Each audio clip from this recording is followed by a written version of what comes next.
வணக்கம். ஏற்கனவே இந்த கதையை பதிவு பண்ணியிருக்கிறோம். இந்த ஃபாஸ்டான உலகத்தில் இந்த கதை இப்பவும் அவசியம் அப்படிங்கிறது என்னுடைய நம்பிக்கை. கேட்காதவங்க கண்டிப்பாக கேளுங்க, கேட்டவங்க மறுபடியும் கேளுங்க, தப்பில்லை. ஒரு ஊரில் ஒரு ராஜா இருந்தார். ராஜாக்கு 4 மனைவிகள். ராஜா மரணப்படுக்கையில் இருந்தார். இறந்ததுக்கு அப்புறம் இருக்கிற வாழ்க்கையை நினச்சி ராஜா ரொம்ப டென்ஷனில் இருந்தார். நம்ம எல்லாருமே பேசுவோம் இல்லையா, இறந்ததுக்கு அப்புறம் எப்படி இருக்கும் அப்படிங்கிற லைஃப்பை நம்ம எல்லாருமே பேசியிருப்போம், இல்லாட்டி யோசிச்சிருப்போம். அதே மாதிரி தான் ராஜாவும் யோசிச்சுட்டு ரொம்ப டென்ஷன்ல இருந்தார். ராஜாவுக்கு 4வது மனைவியை ரொம்ப பிடிக்கும். ரொம்ப எக்ஸ்பென்சிவான விலை உயர்ந்த ஆபரணங்கள் எல்லாம் வாங்கி கொடுத்து அழகு பார்ப்பாரு. அவங்கள கூப்பிட்டு கேட்டாரு, நான் இறந்ததுக்கு அப்புறம் என் கூட நீ வருவியா, ரொம்ப பயமா இருக்கு அப்படின்னு சொல்லி கேட்டாங்க. அதுக்கு அந்த மனைவி வர முடியாது அப்படின்னு டப்புன்னு சொல்லிட்டாங்க. ராஜாவுக்கு 3வது மனைவி மேலேயும் ரொம்ப பிரியம் இருக்கு. மற்ற மன்னர்கள் இளவரசர்கள்ட்ட எல்லாம் 3வது மனைவி பத்தி ரொம்ப பெருமையா சொல்லி பேசிக்குவார். அந்த 3வது மனைவி கூப்பிட்டு கேட்டாங்க, நான் இறந்ததுக்கு அப்புறம் நீங்க வருவீங்களா அப்படின்னு. அதை கேட்ட 3வது மனைவி, அப்படியெல்லாம் நான் வர முடியாது, இன்ஃபேக்ட் நீங்க இறந்ததுக்கு அப்புறம் நான் இன்னொரு கல்யாணம் கூட பண்ணிப்பேன் அப்படின்னு ரொம்ப ஸ்ட்ராங்கா சொல்லிட்டாங்க. ராஜாவும் மனுஷன் தானே, பயங்கரமான டென்ஷன் மன உளைச்சல் எல்லாம் வரத்தானே செய்யும். அந்த மாதிரி டென்ஷன் மன உளைச்சல் எல்லாம் இருக்கிறப்பெல்லாம் 2வது மனைவி ரொம்ப பக்கபலமா நின்றுருக்காங்க. அவங்கள கூப்பிட்டு கேட்டாங்க, நான் இறந்ததுக்கு அப்புறம் நீ வருவியா அப்படின்னு கேட்டதுக்கு அவங்க சொன்னது, அப்படியெல்லாம் என்னால் வர முடியாது, நான் வேணா உங்களுக்கு வேண்டி ஒன்று பண்ணுறேன், உங்களுக்கு நல்ல ஒரு சென்ட் ஆஃப், நல்ல ஒரு ஃபியூனரல் ஆர்கனைஸ் பண்ணி தர்றேன், அவ்வளோதான் என்னால் பண்ண முடியும் அப்படின்னு சொல்லிட்டாங்க. நீங்கள் எங்கே கூப்பிட்டாலும் நான் வர்றேன் அப்படின்னு ஒரு சத்தம் கேட்டுது. அது யாருன்னு திரும்பி பார்த்தா ராஜாவுடைய முதல் மனைவி.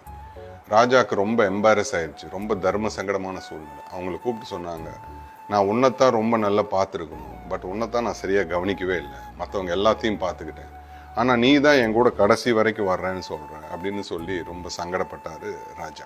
நான் ராஜான்னு சொன்னது நம்மளை தான். நம்ம எல்லாருக்குமே 4 மனைவிகள். 4வது மனைவின்னு நான் சொன்னது நம்மளுடைய உடம்பு. அந்த ராஜா விலை உயர்ந்த ஆபரணங்களை 4வது மனைவிக்கு கொடுத்து அழகு பார்ப்பாருன்னு சொன்னேன். நாமளும் விலை உயர்ந்த எக்ஸ்பென்சிவான ட்ரெஸ் போட்டுக்குவோம், ஜுவல்லரிஸ் போட்டுக்குவோம் நம்ம உடம்புல. ஆனால் அந்த 4வது மனைவி வரமாட்டேன்னு சொன்னாங்க. அதே மாதிரி நாம் இறந்தா நம்ம உடம்பு நம்ம கூட வராது. 3வது மனைவின்னு நான் சொன்னது நம்மளுடைய சொத்து சுகங்கள், வீடு, கார், பங்களா, இதெல்லாம் தான். அந்த ராஜா மற்ற மன்னர்கள் கிட்ட தன்னுடைய 3வது மனைவியை பற்றி சொல்லி பெருமைப்பட்டுக்குவாருன்னு சொன்னேன். அதே மாதிரி நம்மளுடைய சொத்து சுகங்களை காமிச்சு நம்ம மற்றவங்கள்ட்ட பெருமையாக பேசிக்குவோம். அந்த 3வது மனைவி சொன்னாங்க, நீங்கள் இறந்ததுக்கு அப்புறம் நான் இன்னொரு கல்யாணம் பண்ணிடுவேன், நாம் இறந்ததுக்கு அப்புறம் நம்ம சொத்து இன்னொரு பேருக்கு மாறி போயிடும், அதுதான் உண்மை. அந்த 2வது மனைவியை ரெப்ரசன்ட் பண்ணுறது நம்மளுடைய சொந்த பந்தங்கள், ஃபேமிலி அண்ட் ஃப்ரெண்ட்ஸ். ஒரு பிரச்சனைனா வருவாங்க, நிற்பாங்க, சார்ட் அவுட் பண்ணுவாங்க, பட் போயிடுவாங்க. முதல் மனைவி நான் எங்கே போனாலும் உங்கள் கூட வரேன்னு சொன்னது நம்மளுடைய ஆன்மா. எஸ், நம்ம உடம்பு ரொம்ப முக்கியம். நல்ல எக்ஸ்பென்சிவான ட்ரெஸ்ஸு, விலை உயர்ந்த ஆபரணங்கள் எல்லாம் போடுறதுக்கு உடம்பு ரொம்ப முக்கியம். உடம்பை நல்லா பார்த்துக்கலாம். சொத்து ரொம்ப அவசியம்தான், அதுக்காக சொத்து மட்டுமே வாழ்க்கை கிடையாது. சொந்த பந்தங்கள் எல்லாத்தையும் ரொம்ப நல்லா மதிக்கலாம், நல்லபடியாக நடத்தலாம். எல்லாத்த விட முக்கியம் நம்மளுடைய ஆன்மா. எப்பவுமே கொஞ்சம் தனியாக இருக்கிறதுக்கு முயற்சி பண்ணுங்க. எல்லா நாளும் ஒரு 15 நிமிஷம் அமைதியாக இருக்கிறதுக்கு முயற்சி பண்ணுங்க. கண்ணை மூடி யோசிங்க. ஒரு அமைதி வாழ்க்கைக்கு ரொம்ப முக்கியம். மெடிடேட் பண்ணுங்க. எந்த சாமியா இருந்தாலும் கும்பிடுங்க. யாருமே யாருக்குமே கெட்டது நினைக்க மாட்டாங்க. இந்த பதிவுலேருந்து நமக்கு கிடைக்கக்கூடிய மாரல், உள் மனசு நம்ம கிட்ட பொய் சொல்லாது. நாம வேணா நிறைய பொய் சொல்லுவோம்.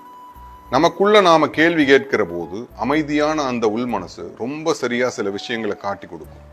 நீங்க தனியா உட்காந்து உங்க உள் மனசை கேளுங்க, அது பதில் சொல்லும். தனிமையை பழக்கப்படுத்தி கொண்டால் ஒட்டுதல் இல்லாத உறவு வளரும். இவ்வித உறவில் மற்றவர் மனசு புரியும்.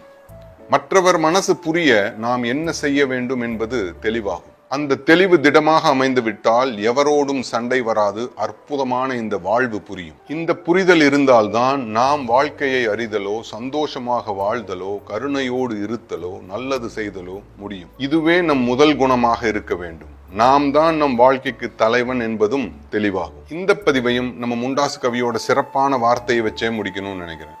பேயாய் உழலும் சிறு மனமே, பேனாய் என் சொல் இன்று முதல், நீயாய் ஒன்றும் நாடாதே, நினது தலைவன் யானே கான். My name is Niyas Basheer.